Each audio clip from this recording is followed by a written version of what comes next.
Bismillahirrahmanirrahim. Assalamualaikum warahmatullahi wabarakatuh. Perkenalkan, kami dari kelompok 3 akan menjelaskan hasil analisis kami dengan judul Optimalisasi Keuntungan Kedai Ayu Lestari menggunakan metode simplex.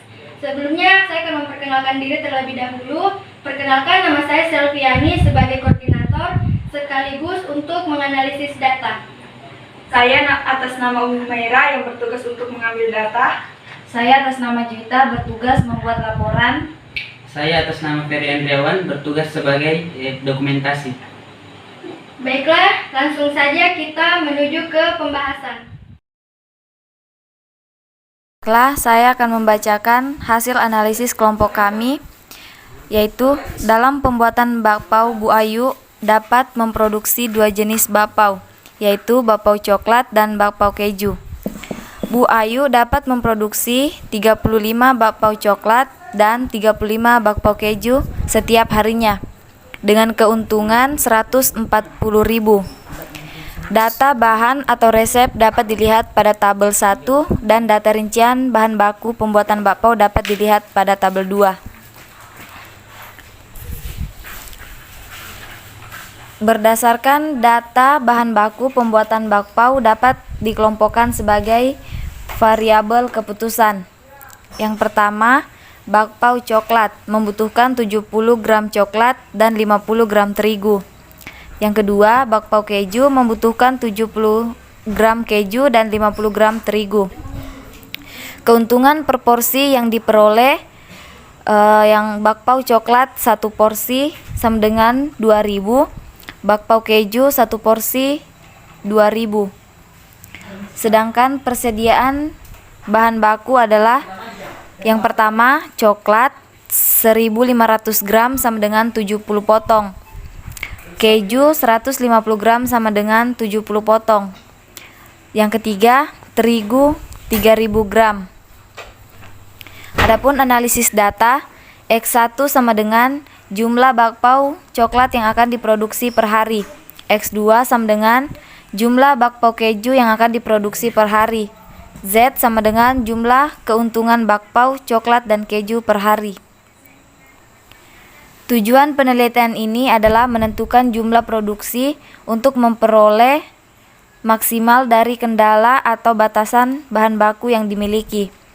Maka formulasi model matematisnya adalah maksimumkan Z sama dengan 2000 X1 tambah 2000 X2. Fungsi batasan atau kendala yang pertama, 70 X1 lebih kecil 1500. Yang kedua, 70 X2 lebih kecil 1500. Yang ketiga, 50 X1 tambah X2 lebih kecil 3000. Pada tabel ketiga, jenis produk, kapasitas, dan keuntungan. Bismillahirrahmanirrahim. Baiklah, di sini saya akan melanjutkan hasil pembahasan analisis dari kelompok kami, yaitu di sini terdapat solusi mekanik maksimum program linear menggunakan metode simplex. Berdasarkan data yang ada pada tabel 3 dapat dihitung maksimum data sebagai berikut, yaitu yang pertama, A. Fungsi tujuan diubah menjadi fungsi implisit, yaitu dengan menggeser elemen dari sebelah kanan ke sebelah kiri, sehingga fungsi tujuan berubah menjadi Z kurang 2000 X1 kurang 2000 X2 sama dengan 0. B. Fungsi batasan berubah dengan memberikan variabel select yang berguna untuk mengetahui batasan-batasan dalam kapasitas dengan menambah variabel tambahan menjadi 1. 70 X1 sama dengan lebih kecil dari 1500 diubah menjadi 70 X1 tambah S1 sama dengan 1500.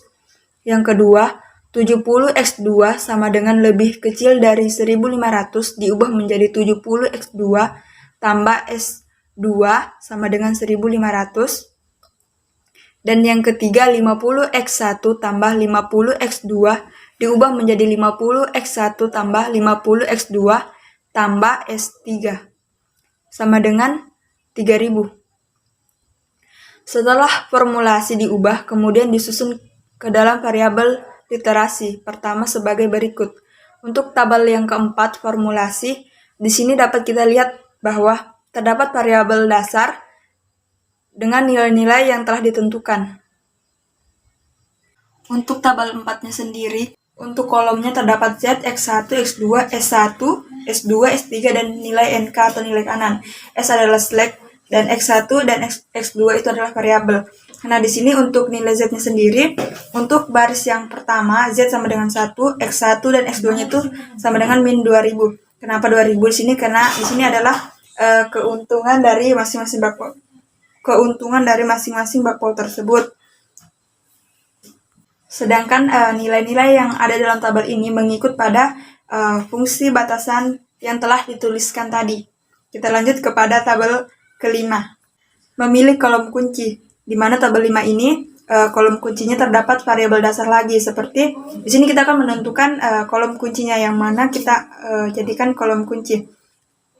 Untuk variabel dasarnya terdapat lagi kolom Z, X1, X2, S1, S2, S3, dan nilai K. Untuk kolomnya terdapat Z, S1, S2, dan S3. Nah, di sini saya menentukan kolom kunci itu untuk kolom X1. Kenapa? Karena di sini itu untuk nilai X1 dan X2 itu sama-sama bernilai negatif 2000. Di sini karena nilainya sama, maka saya memilih salah satu di antara keduanya. Jadi saya tentukan bahwa kolom kunci adalah X1. Nah, yang D, memilih baris kunci, yaitu nilai yang memiliki limit rasio dengan angka positif terkecil. Limit rasio diperoleh dari nilai kanan atau NK dibagi dengan nilai kolom kunci, kemudian perpotongan antara kolom kunci dan baris kunci merupakan angka kunci.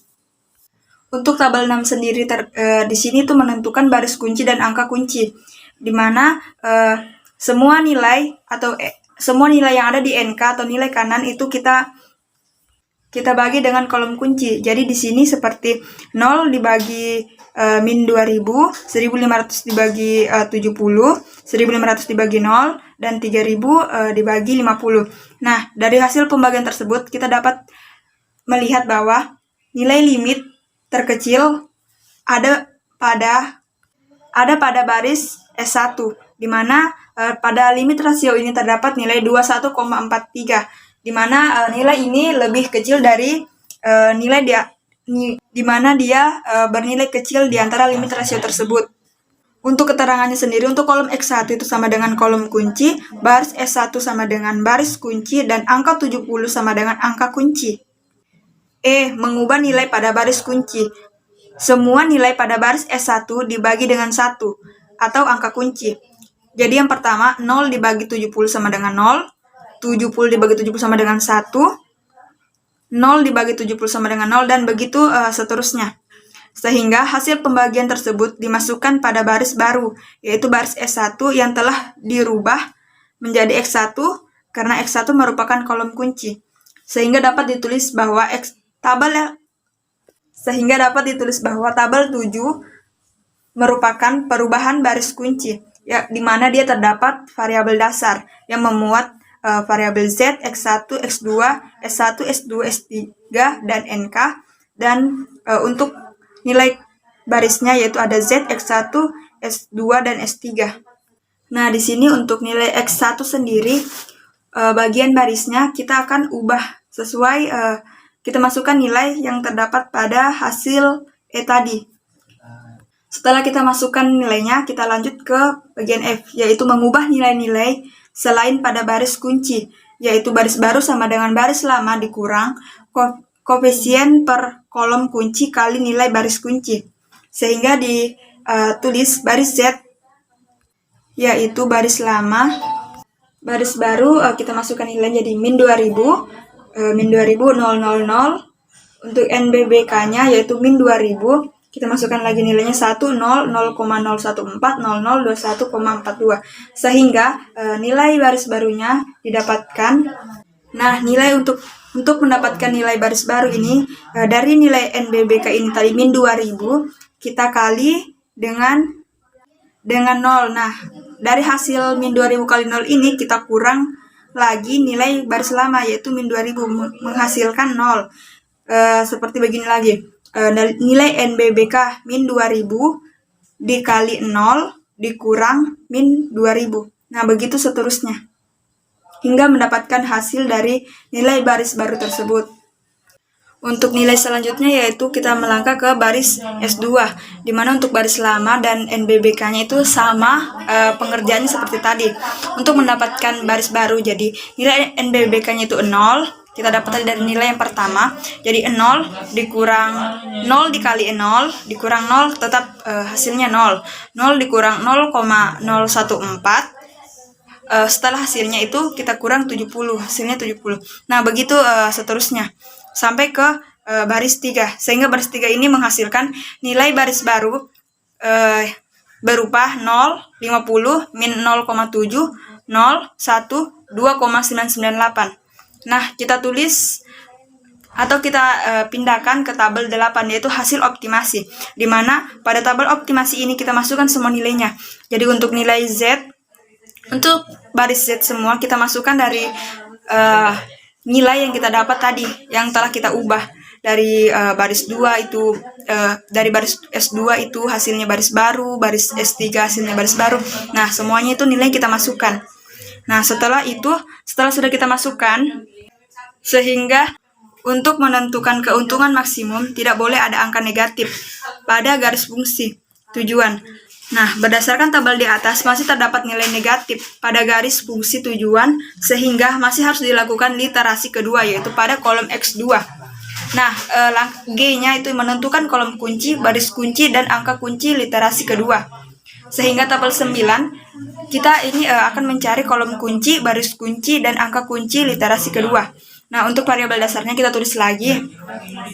Nah, variabelnya itu tetap sama, yaitu ada untuk nilai barisnya ada Z, X1, S2, dan S3, sedangkan variabel kolomnya ada Z, X1, X2, select 1, select 2, select 3, nilai kanan, dan limit rasio. Baiklah, saya akan melanjutkan penjelasan dari teman saya, di mana langkah berikutnya yaitu menentukan kolom kunci, baris kunci, dan angka kunci literasi kedua.